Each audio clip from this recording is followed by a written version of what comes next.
کوچلی کی طرف سے ہمارے ساتھی دوست ہیں تنویر احمد صاحب جو BBC کے سابق نمائندہ رہے ہیں، ان کے اعزاز میں چھوٹی سی پارٹی رکھی گئی ہے۔ اقوام مسئلہ کشمیر کے حوالے سے اپنے تجربے کی روشنی سے آگاہ کریں گے۔ تقریر کا باقاعدہ آغاز حسب سابق حسب معمول تلاوت کلام پاک سے کیا جاتا ہے۔ میں ینگ رائٹ پارٹی ممبر سید بیدار سے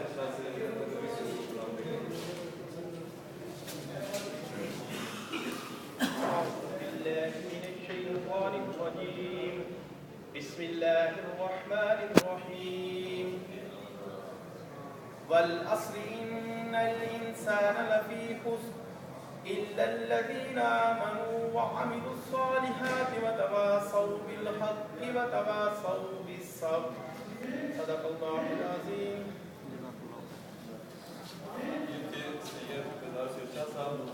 مسئلہ کشمیر اس وقت پوری دنیا کے اندر ایک فلش پوائنٹ بن چکا ہے، تو اس کو اس مقام تک پہنچانے کے لیے جہاں ہزاروں ہمارے بزرگوں دوستوں نے قربانیاں دی، اس وقت سری نگر کے نوجوان، جموں کے نوجوان جنہوں نے اپنی جانوں کی پرواہ کیے بغیر جو گولی کا جواب پتھر سے دے رہے ہیں، ان نوجوانوں کی طرح ایک ہمارے دوست صحافی تنویر احمد صاحب ہیں جو کہ برٹش نیشنلٹی ہولڈر ہیں، لیکن مسئلہ کشمیر سے محبت اور برہنہ عقیدت سے یہ یہاں کے حاضر ہیں، تو میں ان سے ملتمس ہوں کہ وہ تشریف لائیں اور اپنے خطاب کا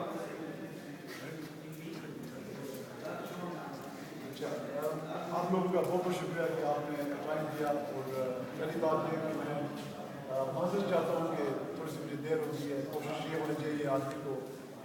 کہ ٹائم پر پہنچا جائے، اور یہی ایک اچھی سوسائٹی کی پروگریس کے لیے اور ایک اچھے ہوٹل کے لیے یہ ایک نہایت اہم تقاضا ہے۔ اس میں خود تھوڑا سا اس میں میری کوتاہی ہوئی ہے اس کے لیے، کیونکہ آپ لوگ وکلاء بھی ہیں اور اس پبلک کا حصہ بھی ہے،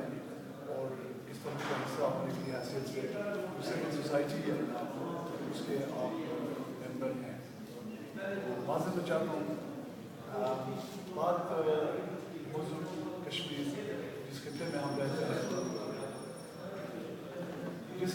رہتے ہیں، اب میں جب بھی کشمیر کی بات کرتا ہوں تو میرے سامنے جو ذہن میں جو خاکہ ہے وہ کچھ پیرامیٹرز، کچھ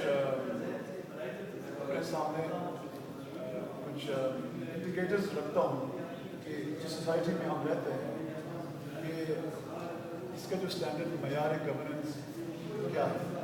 ٹھیک ہے، میں شروع اس سے کرتا ہوں، پھر یہ دیکھتا ہوں کہ جس ریاست سے میرا تعلق ہے اس کی حدود کہاں تک ہے۔ ٹھیک ہے، تو اگر ہم 1947 میں جائیں تو مختلف اوقات پہ، چاہے 4 تاریخ کی بات ہو، 22 تاریخ کی بات ہو، 24 تاریخ کی بات ہو، 27 تاریخ کی بات ہو، تو ایسے امپورٹنٹ اسٹیجز آئے ہیں اس ریاست کے حوالے سے، جس کے نتیجے میں ہم ایکچولی تو یہ تو کہہ سکتے ہیں کہ یہ ہمارا خطہ تقسیم ہو۔ اب اس تقسیم ہونے میں ٹائم کے ساتھ بہت ساری کمپلیکیشنز آئی ہیں۔ اب جس طریقے سے انڈیا نے اس طرف اپنا ایک سیٹ اپ بنایا، انہوں نے اپنا ایک گورننس کا ڈھانچہ بنایا، انہوں نے جس طریقے سے اس اکانومی کو کنٹرول کیا، اسی طریقے سے وہ ڈھانچہ یہاں پہ۔ ٹھیک ہے، اب یہ ہے کہ میں ہمیشہ ہر جگہ پہ یہی کہتا ہوں کہ جب گڈ گورننس کی بات کرتے ہیں، سول سوسائٹی کی ڈیولپمنٹ، اس کی پروگریس کی بات کرتے ہیں، انسٹیٹیوشنس کی بات کرتے ہیں، تو اس میں 3 کی چیزیں ہیں جو میری تربیت کیونکہ ویسٹ انگلینڈ میں ہوئی ہے، جہاں پہ فریڈم آف ایکسپریشن ہے، جہاں پہ یہ اور باقی چیزیں ہیں جن کو ہم ایک ریشنلی جب سوچتے ہیں تو ہم کہتے ہیں یار یہ چیزیں ہمارے یہاں بھی نہیں ہیں، اگر ہمارے یہاں ہوتی تو ہمارا معاشرہ بہتر ہوتا۔ تو کچھ چیزیں ہیں کہ ہم نے اگر ایک نتیجے پر پہنچنا ہے، اس پہ ہم یہ دیکھتے ہیں کہ جو فریڈم آف ایکسپریشن ہے، اب چاہے اس کی وجوہات کیسے بھی ہوں، اس طرف بھی کچھ مسائل رہے ہیں، اس طرف جہاں تک میرا اپنا تجربہ ہے، میں ظاہر ہے میں میری پرورش اور اپ برنگنگ جو ہے وہ یہاں پہ نہیں ہوئی. ٹھیک ہے, تو جو انڈیکیٹرز میں رکھتا ہوں, جو میرے سامنے ایک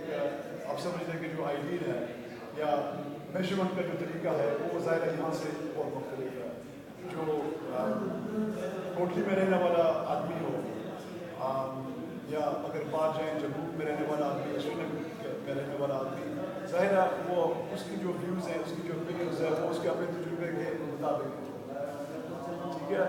تو بعض اوقات یہ ہوتا ہے کہ آدمی جو باہر سے آتا ہے, ایک تو یہ ہوتا ہے کہ اس کے لیے کافی ٹائم لگتا ہے کہ چیزوں کو سمجھنے میں.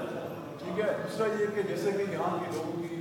جو اوپینینز ہے اور سوچ وہ ڈیولپ ہوئی ہے, وہ جس طریقے سے باہر ڈیولپ ہوئی ہے,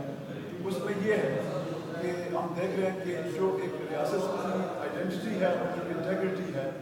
وہ کویسچن میں آتی ہے. اب مثلاً جو ہے اگر ہم کشمیر کی جب بات کرتے ہیں, اگر جو باہر دنیا ہے, لوگ ہیں, ان کے سامنے جب آپ کشمیر کی بات کرتے ہیں وہ آٹومیٹکلی جو وادی کشمیر ہے یہ وہ ان کے یعنی کہ ذہن میں آتی ہے. اب پچھلے چند ماہ سے, جون سے لے کر آپ سمجھ لیں کہ سپٹمبر تک جو اسٹریٹجی اس یوتھ کی رہی ہے, میں آپ کو یہ بتاتا چلوں کہ پچھلے سال میں سری نگر میں ایک ہفتہ رہا, تو اس ہفتے میں میرے میزبان تھے ایک صحافی جو انڈیا کی اخبار ہے, اس کے بھی کورسپونڈنٹ ہے, اور ان کی اپنی ایک انگریزی اخبار ہے رائزنگ کشمیر, جس کا شاید آپ لوگوں نے نام کہیں سنا. تو انہوں نے مجھے کہا کہ آپ نے پہلا سنا کیا ہے, تو میں نے ان سے کہا کہ میں باہر سری نگر شہر کے اندر جانا چاہتا ہوں اور میں سارا دن پیدل چلنا چاہتا ہوں اور میکسیمم لوگوں سے ملنا چاہتا ہوں. اب جو ہماری تربیت ہے اس میں جو کانسیپٹس جو میں نے شروع میں کہے اور جو میں جیسے میری اسپیچ جیسے میں اسپیچ کر رہا ہوں اس میں کانسیپٹس میں اور بھی مزید ڈالتا جاؤں گا. مثال طور پر پبلک اوپینین, رائے, عوام کی رائے. تو اگر کسی چیز کو سمجھنا ہے تو آپ نے جتنے لوگوں سے آپ کی بات ہو, ان کی فیلنگس, ان کی ویوز, ان کی ایموشنز اگر آپ کیپچر کر سکیں, ٹھیک ہے, اور کوشش یہ ہو کہ جو وہ سوسائٹی ہے, مثلا سری نگر کا شہر جو ہے نا, اگر لیٹس سے کہ 85 یا 90% مسلمان ہیں, تو اس طریقے سے جتنے لوگ اس سے میں ملوں, کوشش میری یہ ہونی چاہیے کہ اگر 10 آدمیوں سے مل رہا ہوں تو کم از کم 8 یا 9 مسلمان ہونے چاہیے. اگر 5 ہندوؤں کو ملوں گا, 5 مسلمانوں کو ملوں گا, تو شاید وہ آبجیکٹیو جو ہے پھر میرے سامنے نہیں آئے. تو اس طریقے سے اکثر لوگوں نے, میں تھوڑا سا حیران ہوں کہ اکثر لوگوں نے مجھے 3 باتیں جو ہے نا ان کے اندر ایک کامن چیز تھی, کامن فیچرز تھے. ایک انہوں نے مجھے یہ کہا پہلی بات کہ ہم لیڈر ایسے ہیں, یہ ہمارا کوئی لیڈر نہیں. یہ اکثر لوگوں سے جو بات ہوئی انہوں نے یہ کہا, اب اس کی کیا وجوہات وغیرہ وہ ایک الگ ڈبیٹ ہو سکتی ہے. دوسری بات یہ ہے کہ انہوں نے کہا کہ ہمارے پاس کوئی روڈ میپ نہیں ہے, ہمارے پاس کوئی نقشہ نہیں ہے کہ کوئی ہمیں بتائے کہ بھائی آپ نے آزادی لینی ہے, ٹھیک ہے, اور یہ آپ کا روڈ میپ ہے, اس اسٹیپ پہ آپ نے یہ کرنا, اس اسٹیپ پہ آپ نے یہ کرنا, ٹھیک ہے. دوسری بات leaderless, without road map, without direction. تیسری بات کہ انہوں نے کہا کہ ہمارے اندر, انہوں نے اپنا تھوڑا سا محاسبہ کیا, اور میری جو کویشچننگ ہے اور جو کوشش یہی ہوتی ہے پہلے میں اصلیت کی تلاش کروں, تو انہوں نے کہا کہ ہمارے اندر کوئی تسلسل نہیں, ٹھیک ہے. ہم بعض اوقات کچھ کرتے ہیں, ایکٹیویٹی کرتے ہیں, پھر وہ بریک ہو جاتی ہے, پھر ہم کرنے پڑ جاتے ہیں, تو تسلسل نہیں ہے. یعنی کہ ان کو جو سمجھ ہے, جیسے یہ جو پچھلے 20 سال گزرے ہیں, یہ جو نوجوان ہیں انہوں نے بچپن سے ظاہر ہے یہ دیکھا کہ جو بھی معاملات رہے ہیں اس میں وہ اسی نتیجے پر پہنچے ہیں کہ کوئی ایسا لیڈر نہیں ہے, ٹھیک ہے, جس کی وہ کہہ سکتے ہیں کہ بھائی ہم سب کا ٹرسٹ اس میں ہے, اور یہ جو بھی ڈائریکشن ہمیں دے گا ہم نے اسی کو فالو کرنا ہے. روڈ میپ تیار نہیں. مجھے پتا ہے کہ کشمیر کے اوپر پرپوزلس کئی قسموں کے آئے ہیں, ٹھیک ہے. اکثر جو اگر تھنک ٹینکس یا ریسرچ آرگنائزیشنس کی بات کی جائے تو میں سمجھتا ہوں کہ جب سے انڈیا پاکستان کا یہ جو پیس پروسیس کا سلسلہ شروع ہوا 2004 میں, تو امریکن کافی ادارے ریسرچ آرگنائزیشن جس میں وہ دیکھتے ہیں پاکستان کے معاملات کیسے ہو، اور آپ دیکھ سکتے ہیں کہ پاکستان کی طرف سے یہ ہے کہ ان کی یہ ہمیشہ کوشش رہی ہے انٹرنیشنل کمیونٹی یا امریکہ جو ہے نا اس انڈیا کے ساتھ جو معاملہ ہے کشمیر کے اوپر اس میں وہ کچھ کرے. اب انڈیا کا دوسری طرف یہ ہے کہ وہ چاہتے ہیں کہ کوئی آؤٹ سائڈ انٹرفیئرنس نہ ہو. اب یہ جو پوزیشن ہے جو 2004 میں تھی اور جو اس سے پہلے کے حساب کا جو بھی ان کی آپس میں